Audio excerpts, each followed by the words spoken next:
సారనాథ్ దగ్గర తోటల మధ్యలో ఆశ్రమాన్ని స్థాపించాడు బుద్ధుడు అతని శిష్యులు కఠినమైన సన్యాసి జీవితం గడిపేవారు. ధ్యానం పూర్తి కాగానే శిష్యులు భిక్షకు బయలుదేరేవారు. పెడితే స్వీకరించేవారు, లేదంటే మాట్లాడకుండా వెళ్ళిపోయేవారు.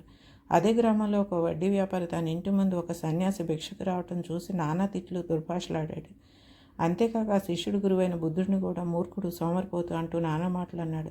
ఎన్ని మాటలు అన్నప్పటికీ ఆ భిక్షు మౌనంగానే ఉన్నాడు. కోపం తగ్గిన ఆ వ్యాపారి, "నువ్వెందుకు మౌనంగా ఉన్నావు? మగవాడివి కాదు కదా, జవాబు చెప్పని గద్దించాడు.